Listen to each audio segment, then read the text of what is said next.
Hello, everyone, and welcome to this two of the briefing on the monologue mashup, in which I deal with writing monologues, the act of writing monologues. Okay, so first of all, what exactly is a monologue? What is this thing we are asking you to write? Well, first of all, a monologue is a staple of dramatic writing through which a character steps outside of their world to tell us their story in their own unique voice. Okay, so monologue has always been a vehicle by which one character engages directly with the audience. A monologue can be quite personal. It can expose a character's innermost thoughts, and those innermost thoughts in a free and open manner that might not otherwise be possible for the character to do. Okay? It could elaborate on critical events, critical incidents, or critical characters and their importance to your character. It could even be presented as a speech, a public announcement, or one side of a conversation. Okay? Basically, the possibilities for writing monologues is endless. There are no hard and fast rules. There is really no kind of restriction on subject matter. Just be creative and have fun with what you do. The most important thing there to do is be honest about what you're writing about. Okay? So what are some sources of inspiration that you can take to write your monologue? Maybe there was a recent local or overseas news story that captured your attention that you might want to kind of personalize and make the substance of your own story. You could use an event that happened to you or someone you know. Okay? Use that as the basis for creating something monologic. You could imagine an absurd or an awkward situation that you find entertaining or humorous, because monologues can be comical, and there's no reason, if you like humor, to stay away from it. Okay? Monologues can be similar to stand-up, but the difference being monologue is always told to the vehicle of character. Okay? A character from another world and their problems could be the source of your monologue. You know, you could create a piece that takes its cues from genres such as fantasy or science fiction. Okay?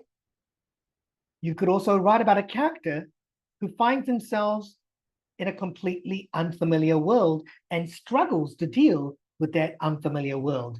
It doesn't have to be a fantasy world. It could just be in a place in society that they're not familiar with at all. So you could think of monologue writing as a kind of three-step process, okay? The first thing you have to do is imagine a character you can care about and write about, okay? The character could be very similar to you, or the character could be very different. It's really up to you. There's this old rule that gets kind of bandied about writing creatively, which is write about what you know. I would like to challenge that rule to some respect, okay? Because if you can only write about something or someone very close to you, who you are, then it kind of limits what you can write about, right? What you should always think about is this rule.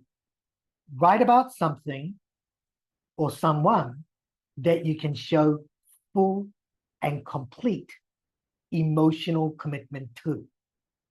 If you can use your own emotional life to unpack and tell the truth of this other character, no matter how different they are to you, you are in a position to write about that character.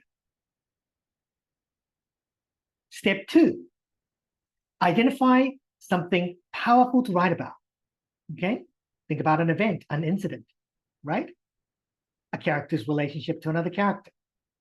Really up to you what's going to trigger the writing. It could be a life-altering or life-threatening event for your character. Okay? The bigger the stakes, the bigger the drama. Okay? So the best dramas ever written have been written in a high stakes situation, or written to elaborate rather on a high stakes situation. Step 3, and possibly the most crucial aspect, is for you to find a voice for your character that reflects their circumstances and reflects their identity. Think about how they speak. Think about words and phrases that they like to use. You know, does the character struggle to speak in English? If they do, then make your character about that struggle, okay? So here is a basic template for writing a monologue. You don't have to stick to it, but if you like guidelines and want some kind of structure, then by all means follow it. But feel free to break the rules, okay? First step is to kind of write a kind of hook, okay? Begin your monologue with a powerful statement. This could come in the form of a rhetorical question, an intriguing observation, or a challenging problem that your character is devoted to and at the same time can engage your audience. The body of your monologue is when you start to delve into the story and start to elaborate on who the character is and the story they have to tell us, okay? Here, you're supposed to delve into the story of your character. What do they want to tell us? Reveal why your character wants to tell this story through personal and emotional ways. Finally, come up with some kind of closing. Okay? End your monologue with a powerful statement designed to give closure, or for that matter, point to unresolved tensions for your character. Okay? This is a short monologue. You don't have to tell a complete story. Sometimes it's more powerful to leave things open-ended and allow your audience to think about what comes next. Okay? Think of something memorable for the character to say so it leaves a lingering impression in the minds of your audience. Okay. Just to give you a kind of example of what a monologue might look like, here is one example. A simple example of a work, an adapted work here that was originally devised between me and the girls from a Singapore secondary school, CHIJ, St. Nicholas Girls School. Okay, let me just kind of read it to you so you get a sense of what a 1 to 2 minute monologue kind of sounds and feels like. Way back in primary school, my friends and I, we were really into this online game that became really massive at our school. It was called Temple Run. It was simple. There wasn't really much to it, but it had us hooked. We played it every chance we got. In the game, you were this little explorer who was running, always running endlessly. You couldn't stop. The game wouldn't let you, because if you did, the demon skull monkeys would get you. You don't see them, the demon skull monkeys, except very briefly, right at the very beginning or at the very end. But they were always there, just outside the frame, there, out to grab you. So you had to keep running down one path or another. You had to swipe left or swipe right, collect coins, avoid the obstacles, outrun the demon skull monkeys. And that's kind of the way it's been ever since, really. You know, with my so-called student life, as a good girl in a good school, I'm always running. running to be the best of the best. Running because everyone expects me to keep running. I choose a path to collect the most coins, the most valuable coins, but I don't know why. Why it even matters. But all I've ever done in my life is run. Okay, so that's an example of a monologue that is of the specified kind of length we're looking for in this competition. Now, if I were to analyze this, this is what I would tell you. Okay, this first part is the hook, the part highlighted in yellow. It highlights this kind of childhood obsession that the characters had, and it kind of helps to explain their situation to us now. Okay, so Temple Run becomes a kind of extended metaphor for explaining her current situation in life.